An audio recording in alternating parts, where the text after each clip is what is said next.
Hello friends, welcome back to my channel. আজকে একটা চিংড়ি মাছের অনবদ্য রেসিপি নিয়ে তোমাদের কাছে চলে এসেছি।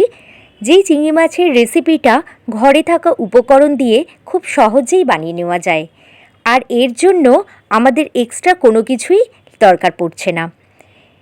প্রথমে আমি চিংড়ি মাছটা ভালো করে ধুয়ে নিয়েছি, আর একটু বড় সাইজের চিংড়ি এখানে ব্যবহার করছি।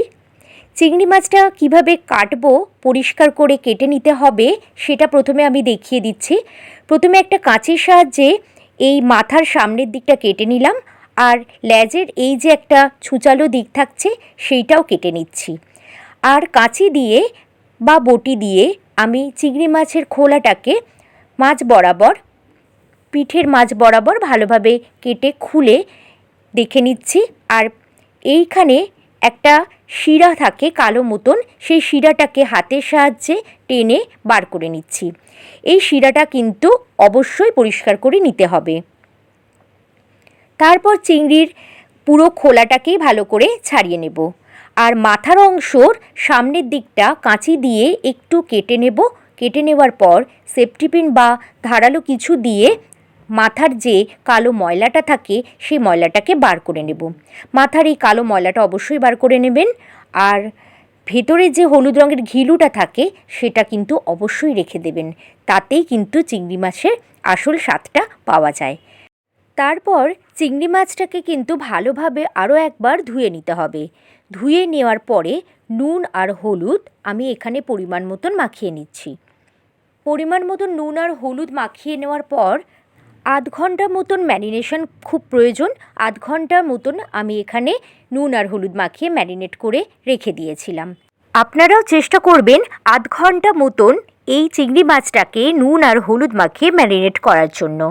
তারপর একটা ফ্রাইং প্যান নিয়ে তাতে পরিমাণ মতন সর্ষের তেল গরম করে নিয়ে এখানে নুন আর হলুদ মাখানো চিংড়ি মাছটাকে একে একে দিয়ে ভেজে তুলে নেব।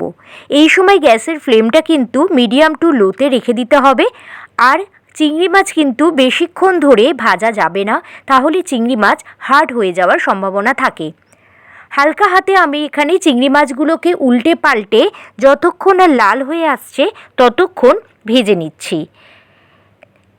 একটু কালার ধরলেই আমি চিংড়ি মাছগুলোকে তুলে নেব। বেশ সুন্দর একটা ফ্লেভার এসছে। এই সময় আমি চিংড়ি মাছগুলোকে আস্তে আস্তে তুলে অন্য একটা পাত্রে রেখে দিচ্ছি। দেখছেন মিনিট তিনেক পরেই চিংড়ি মাছের কালারগুলো কিন্তু চেঞ্জ হয়ে গেছে। এই সময় তেল ঝরিয়ে চিংড়ি মাছগুলোকে তুলে রাখছি।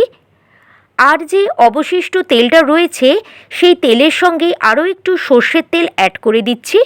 সেই তেলটা গরম হয়ে এলে আমি এখানে ধুয়ে কেটে ডুমো করে রাখা আলু, মিডিয়াম সাইজের দুখানা আলু নিয়েছিলাম, তাই একটু নিয়ে ভালো করে ভেজে তুলে রাখবো। এই আলুর সাথে আমি কিন্তু কুচনো পেঁয়াজ একসাথে অ্যাড করে দিচ্ছি। কুচনো পেঁয়াজটাকেও লাল লাল করে আলুর সাথেই ভেজে নেব। এই সময় আপনারা যদি কেউ চান তাহলে লবণ ব্যবহার করতে পারেন।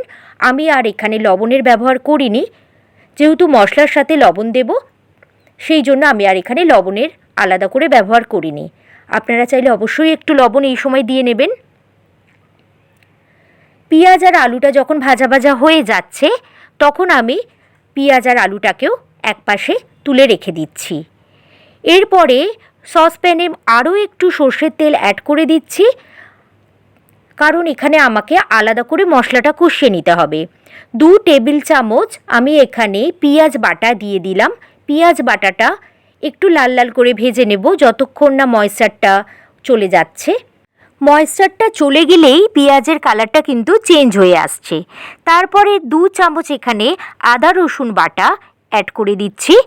আর দিচ্ছি 1 চামচ জিরে গুঁড়ো, 1 চামচ ধনে গুঁড়ো, আর 1 চামচ সাধারণ লঙ্কার গুঁড়ো। আর দিচ্ছি হলুদের গুঁড়ো 1 চামচ, আর স্বাদ মতন লবণ। আর তার সাথে অ্যাড করছি কালারের জন্য 1 চামচ কাশ্মীরি লঙ্কার গুঁড়ো, আর স্বাদ মতন চিনি দিচ্ছি। চিনিটা কিন্তু অবশ্যই একটু দিতে হবে। আর এই সমস্ত উপকরণ জল দিয়ে মিশিয়ে একটা মসৃণ পেস্ট তৈরি করে নিচ্ছি। তারপর এটাকে আদা রসুন পেঁয়াজ দিয়ে কড়াইতে যেটা ভাজছি তার মধ্যে ঢেলে দিচ্ছি। ঢেলে দিয়ে একটু গ্যাসের ফ্লেমটাকে সিমে রেখে মশলাটাকে কষিয়ে নিচ্ছি। মশলাটা যখন কষিয়ে তেল ভেসে উঠছে তখনই আলু আর পেঁয়াজ ভেজে রাখা ছিল সেটাকে মিশিয়ে দিয়ে আবার মশলার সাথে কষিয়ে নিচ্ছি। আলু আর মশলা যখন কষে তেল ভেসে উঠছে তখন আমি এখানে 1 কাপ মতন গরম জল ঢেলে দিচ্ছি। যেহেতু আলু আগে থেকেই ভাজা ছিল সেহেতু বেশি পরিমাণে আলু কিন্তু গলানোর জন্য জল লাগছে না। একটু গামাখা তরকারিটা হবে বলে আমি এখানে পরিমাণ মতন জল দিয়ে নিয়ে ভাজা চিংড়ি মাছটাকে অ্যাড করে দিলাম। ভাজা চিংড়ি মাছ দিয়ে তারপরে হালকা হাতে নাড়িয়ে নিচ্ছি। হালকা হাতে নাড়িয়ে নেওয়ার পরে আমি আরেকটু জল লেগেছিল বলে জল দিয়ে নিয়ে কনসিস্টেন্সি বুঝে এখানে চাপা ঢাকা দিয়ে স্ট্যান্ডিং টাইমে রাখলেই একদম রেডি হয়ে যাবে এই চিংড়ি মাছের তরকারি।